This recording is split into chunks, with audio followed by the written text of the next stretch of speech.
Hello everyone, this is Mark Blanton from the Real South Africa. We have a group of people here.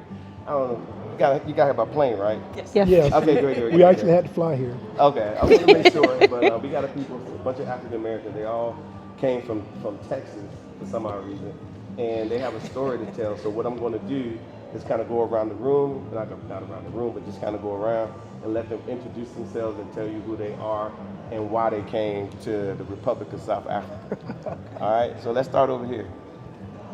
Good afternoon. My name is Daryl Shaw.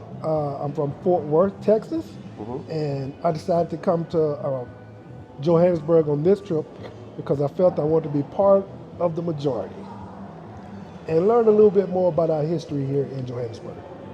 Right. Okay. My name is Karan Shaw. Married to Daryl L. And we're actually from Crescent by way of Fort Worth. One of the reasons why I'm excited to be here is the fact that we are learning things that aren't taught in school. It's just been a rewarding experience, and there are just no words to really articulate how I feel. So thank you. So welcome home. Thank you. Thank you. You with the people. Trust Thank me, you. all these South Africans are going to see that. They're going to be like, thank you for coming, and you didn't have to.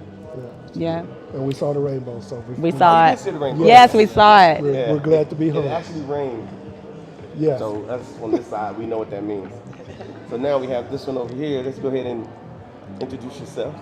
My name is Claudia Powell. I'm the wife of Stephen Powell, and we are from Mansfield, Texas.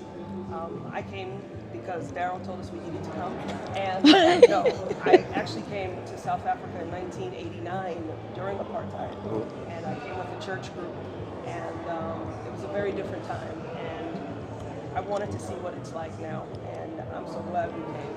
It's been phenomenal. Yeah. Okay. Right. Well, hi. I'm Stephen Powell, beautiful woman of Claudia Powell here, my wife here. And why did I come to Africa, South Africa? Because I've never been here, and I've always wanted to come here. I've been all the way around the world, but I've never been to Africa. Yeah. And when I was small story. When the gentleman in South Africa saw me at the restaurant, he says, "Welcome home." And I said, "I don't live here. I want to pay my bills," but he just said, "Welcome home, welcome here." I said, "You don't get that in America. Just don't get it." So that's one of the big reasons why my wife came. Best friends came here. I said, "What better company can you get than that?" And here I am. Awesome. Excellent. Well, like I said, a lot of us, we do need to return. A lot of us don't. We have a lot of reasons why we don't, and we all understand that. But obviously, you guys came. So, obviously, you introduced yourselves. But what was your overarching reason for coming to South Africa?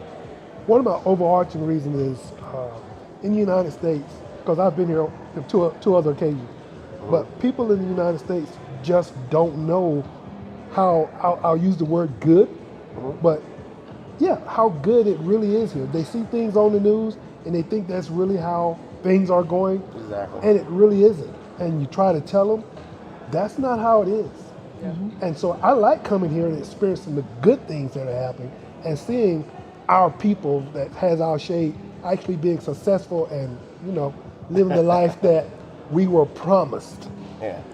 And those of you who know what I mean, know what I mean. Yeah. Know what you mean. And of course, there's a rebut here. Just, just to kind of keep it simple, the bottom line is that we don't know a lot of things. We think as Americans we are up here when actually our learning ability is below substandards. Our education, our medical health care, the way that we care for our elderly, we are just behind the Powerball when it comes to that. And just coming here, first of all, I sleep better. The food is not processed. It's food. It's food. I think the Doritos don't even taste the same. So there's something about coming here and seeing the authenticity of it all and just learning that I descended from here. I came from here. And so I'm proud to be here. So you came free. I came freely, willingly. Nobody's arm got twisted. None. So You yeah. came through the door of the return. Yes. I do call it that for a lot of reasons, because we always talk about the door you can't return. Right. And and we weep and we get upset about it. But I mean, we could change that paradigm. We can make that door the door that we come through to get back to Africa. And then, of course, if you want to go to other places in Africa, you can start right here in South Africa. Now, I got a question for you, or a statement. I want you to follow it up. Okay. Seriously, because we're here all the time, and we get a lot of South Africans that ask us a lot of questions. And one of the questions is, well, why do y'all want to come to South Africa? Like, why South Africa, right? And I think they don't understand, our position in the U.S. And the reason, I think the biggest reason, or what they say, is because they watch us on TV, and they see us on TV all the time, and so they're like, well, why would you leave that to come here? So they don't understand how we get treated. Yeah. So I mean, they might have heard me mention it once or twice. I probably said it once or twice. I try to keep it low because I'm here. I don't get treated that way anymore. Right. What do you say? Why come here? There's a number of reasons. And I'm speaking in terms of a perspective.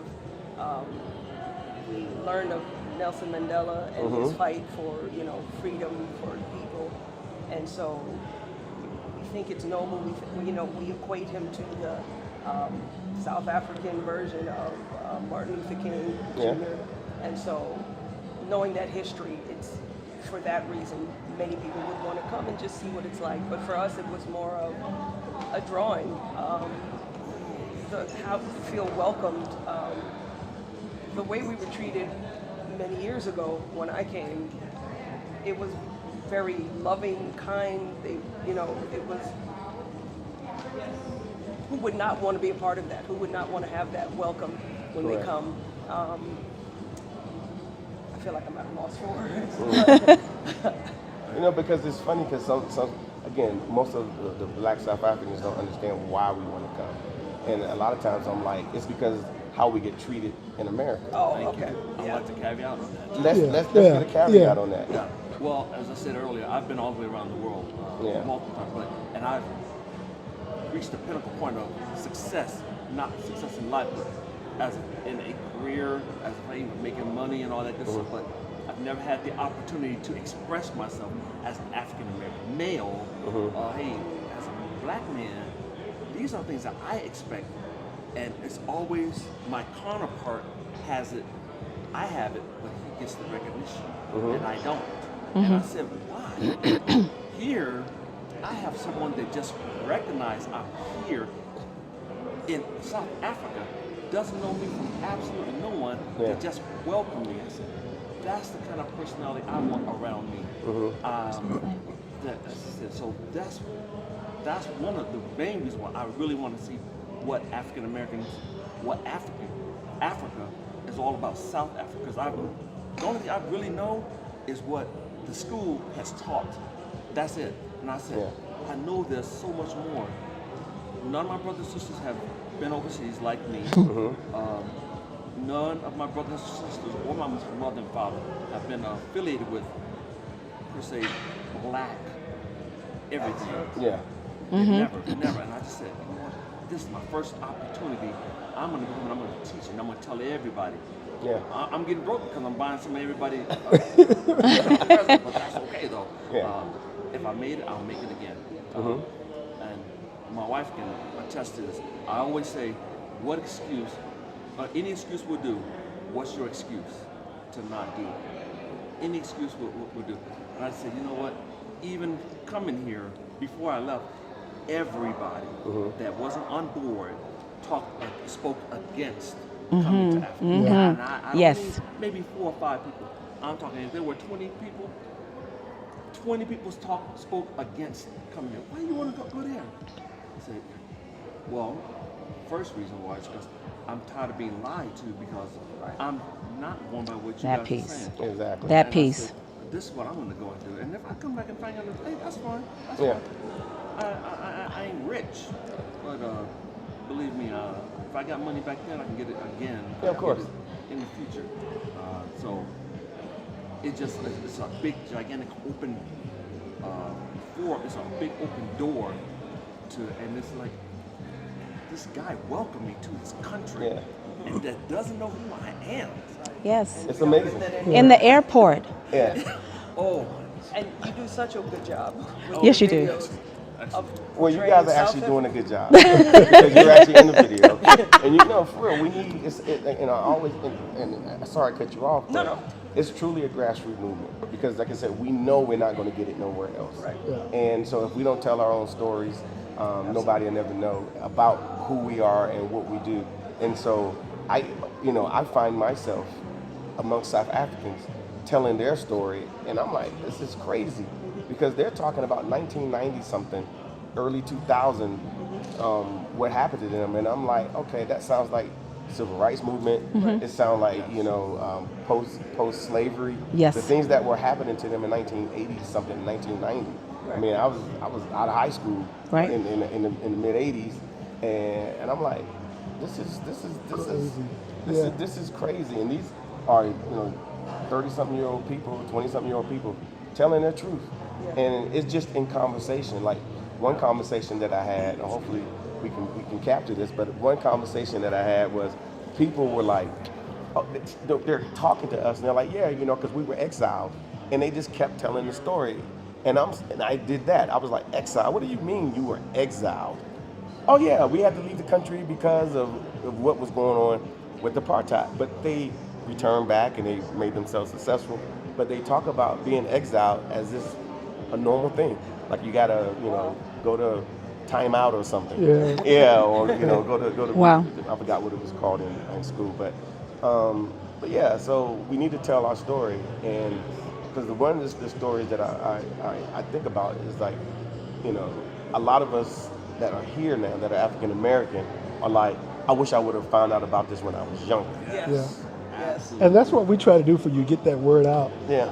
And broadcast your videos, forward them to other people, and let them see that, what they learn on the television isn't really what's happening. Because here, I'm assuming that they see a small percent of people on television, the football players or the movie actor, or maybe a couple other people who reach that pinnacle of, I'm successful, I got millions of dollars, I got the nice house, things are going great for me here in America.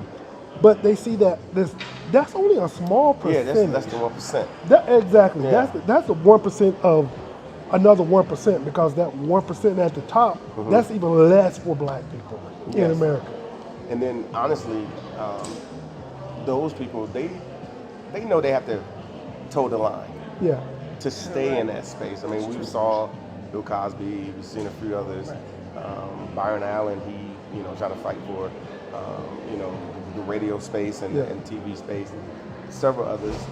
But I think here, I can honestly say, being here, things are wide open. Wide open. These young people are starting businesses, and you see their billboards up. Yes. They're doing amazing. They're doing amazing things. And I'm thinking about our kids that are graduating from college. If they go to college or graduate from college, and they can't even find a job. Yes. Right. Yeah. I mean, that And go ahead, baby. that's my story. I didn't go to college right out of high school. I didn't go to college until our middle son went to college, and it was, well, let's go, because he was in the military. Let's do that. And so we did graduate. Garrett, sorry, we graduated before you, but we went at a mature age, and even in that, after I graduated, he was blessed to kind of springboard. But for me, it took me a good 7 years to have the position that I worked hard to get now in my degree field. I don't think that it would have taken that long had I been here. Yeah. That piece. And it's like, okay, I had 7 years, but it only took me 3.5 to get my degree. So 4 of it was trying to get in my wheelhouse. Yeah. And you mentioned a lot of people, the young people here that's getting after it, going for that entrepreneurism, making a life for themselves. That I see is bread over here, whereas in the United States, It's not. it's bread. Get your degree and get a job, and work. Yeah. Consumers. Yes. Yeah. And Be buy consumers that and not car. entrepreneurs. I'm sorry, That's buy good. that car, get that credit card, pay these bills. Yep. Whereas over here, it's get my own stuff, Yeah. Build my house. build my Build my house. house. Yeah. And that's not something that's bred in, I'll say, African American kids or black kids in America. Now, what's done on the other side of the fence? Yeah. It- What do you mean? I'm scratching my head. Okay, Yes, you're itching. yeah. Okay, Yeah. you Yeah, gotta get some money. it is taught. It is taught to be entrepreneur, and now in the age of TikTok, you see that it's not just speaking to, other ethnicities. It is, if you want to make your wealth and be your own boss, it is out there. But how many of us know how to pull the trigger or basically take advantage of it because we've been taught and it's been ingrained so long? Be a good citizen. Yep. Keep your head down, both hands on the wheel. Yes, ma'am. Yes, sir. And you work, and maybe you'll get a chance to live off of your retirement. Maybe, and that's a great life. Yeah. And that's what we're taught. I will say here in South Africa, the lifestyles here are pretty high. And the middle class is burgeoning quickly.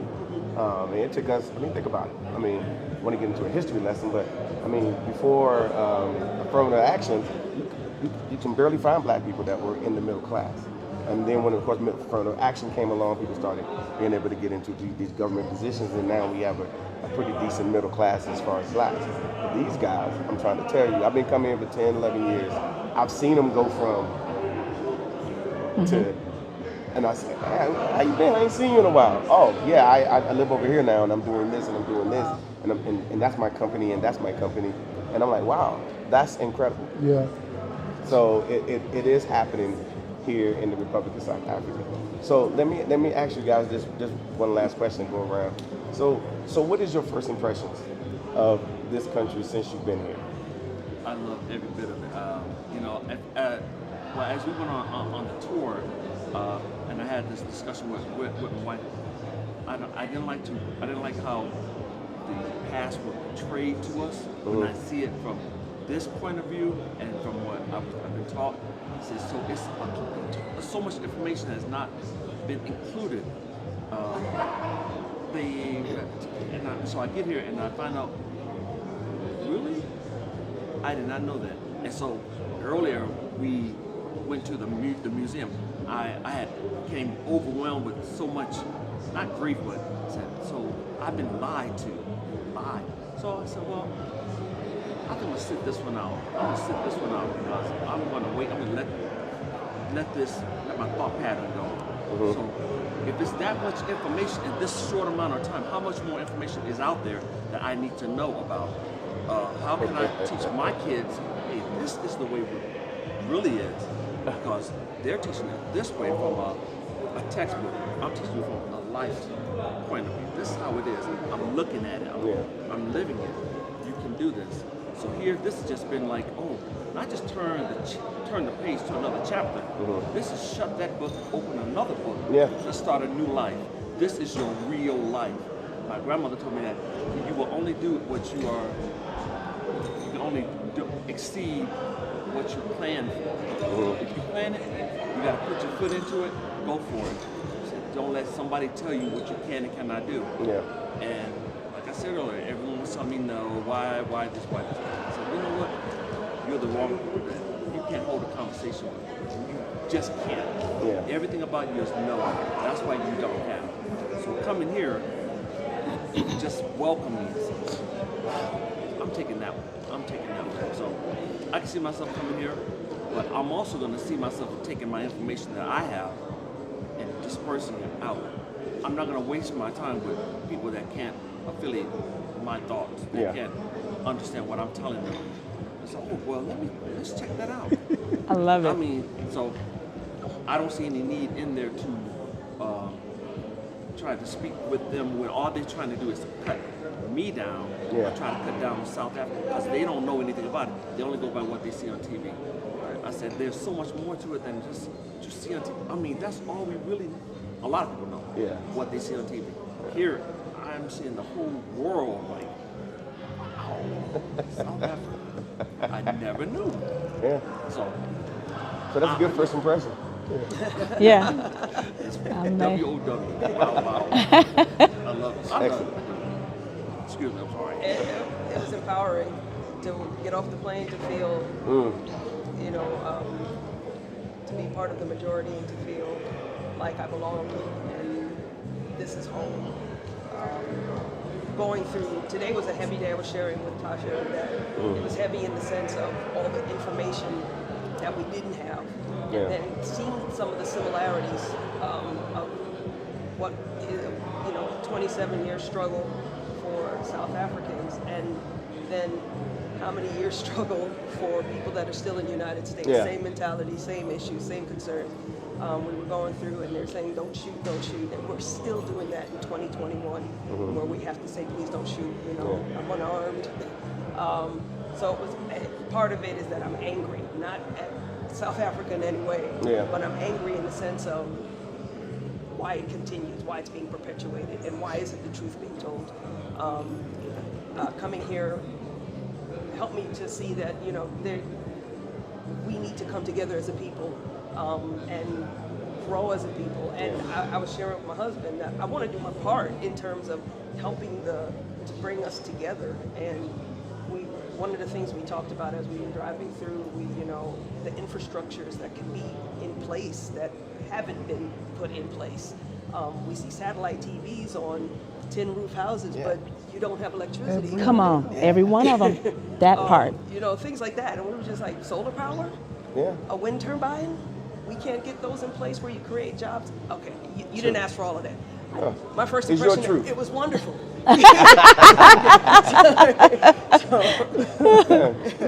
Okay. Because you, Well, we're passing the baton. The 4x100. I'm the third leg. I think that my friends articulated everything that I could possibly say about it. But the one thing that is the big ticket item is how do we do our part? And one of the things that I said, by raising individuals to not only be model citizens, but to be aware of their heritage. So the past generation has done what they knew to do with the limited resources that they had. Our generation, if we turn a blind eye, we do everybody a disservice. Our sons and our daughters can teach their children that perhaps maybe our grandchildren will be the ones to turn it around. I don't want it to go that long, but at the end of the day, my contribution is my children. And their contribution is their children. Hopefully we're raising doctors, lawyers, somebody that can empower or make a great impact where there are jobs, there are those solar powers, there are those energy sources that we can be the blessing and then come together as a people while we're doing it. So that the impression is just overwhelming. It's just so much information till it's like brain overload because you have so many emotions that you go through that I've gone through in this one day, laughing like or ooh, and then to tears. That part. So a lot. Excellent. okay, it's my turn. You're the anchor. I'm closing up. I grew up in Florida.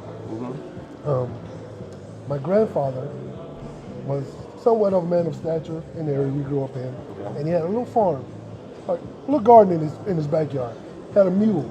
That mule would wear blinders, and those blinders was to keep him straight, focused on that one path. This is all you gotta do is walk down that path. You don't see what's going on to the left. You don't see what's going on to the right. Just stay focused, walk down that path. That's all that mule had to do.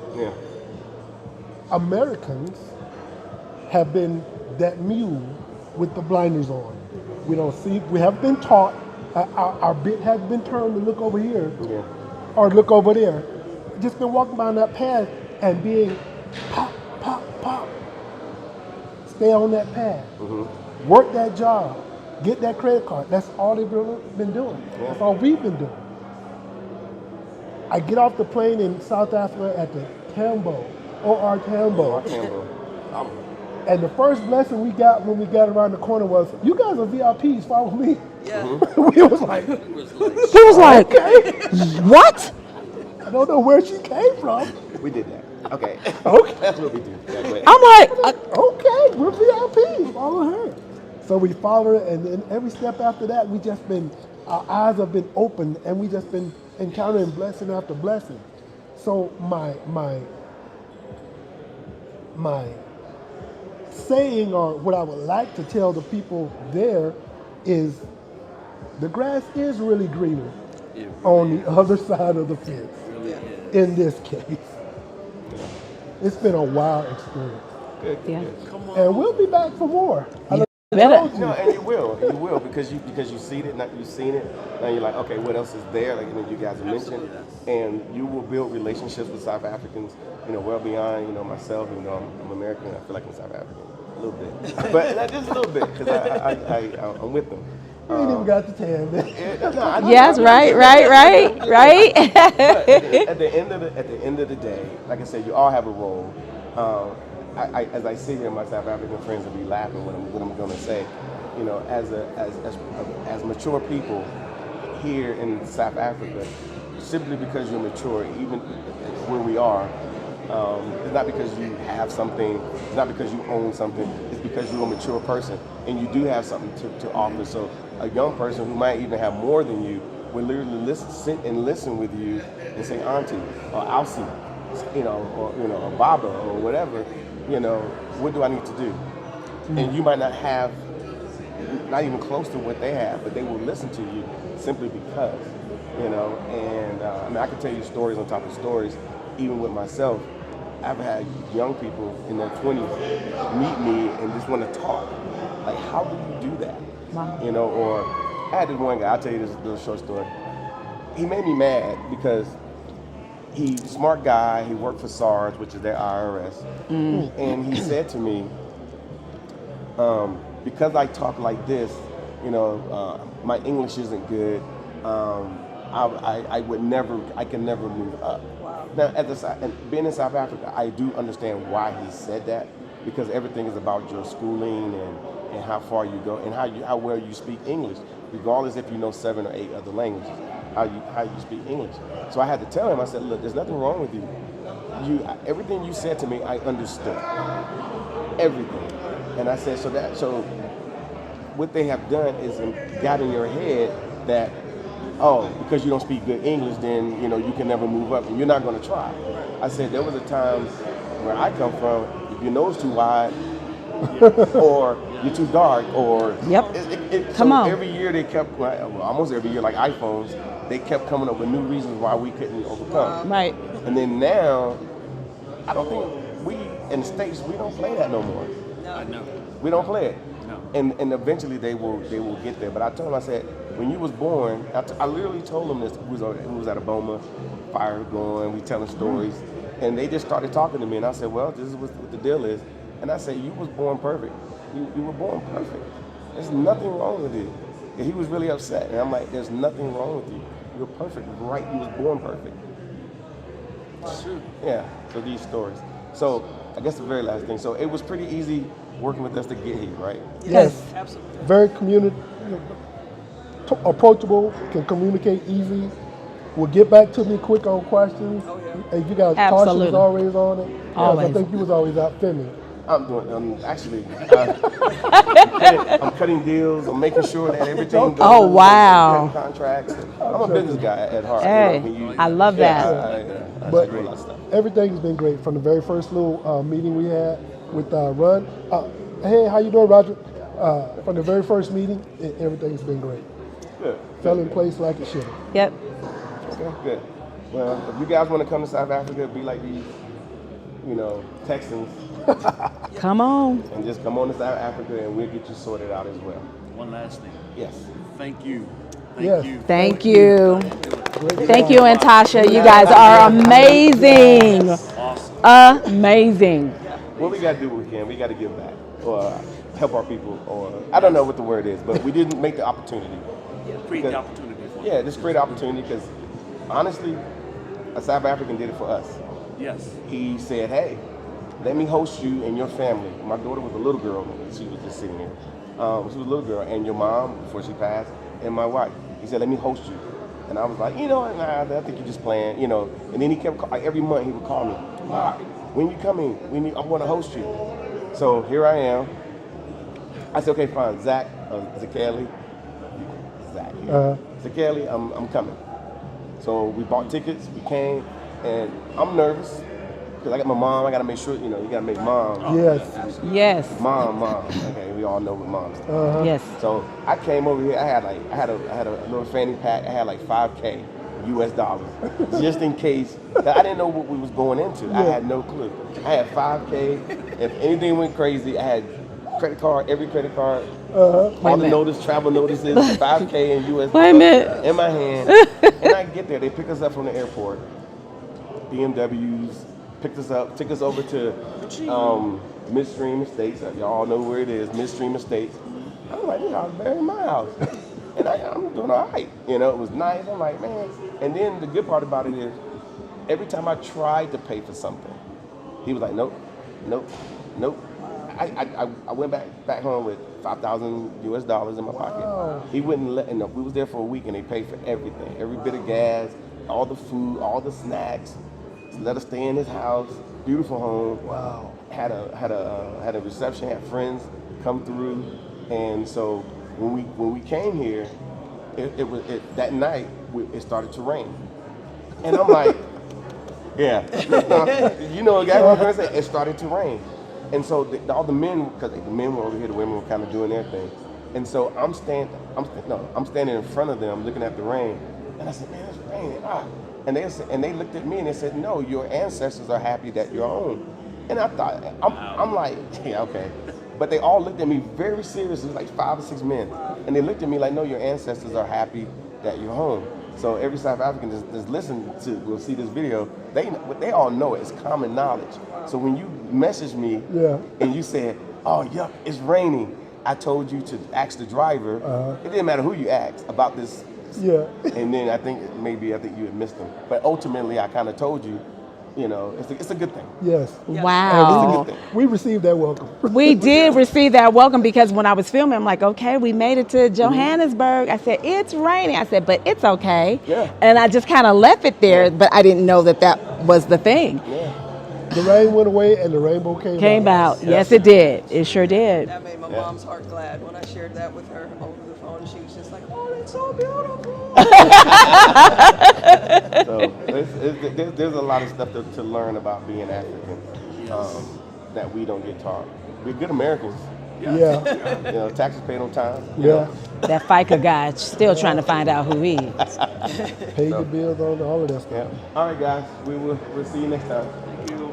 Bye. Thank you. Hello, everyone. As you guys already know, my name is Mark Edward Blanton from the Real South Africa, owner and operator of this wonderful company that brings you to South Africa. And we do it in a manner in which you get an opportunity to view everything, see everything you need to see, either on a 6-day, 10-day, 13-day trip, or if you want to stay longer, we can arrange that for you as well. We do a lot of stuff. The best thing you could do is go to our YouTube channel if you're not already on it and subscribe, because when you get there, you will see a lot of information. We put out information all the time, which could be important or which is important for you to travel to Africa. So if you always wanted to come here, if you wanted to bring that DNA back to South Africa or to Africa, this is the best way to do it. So we hope to hear from you soon. And if there's anything that you need, again, make sure you subscribe to our channel and also hit us up at info@therealsouthafrica.com.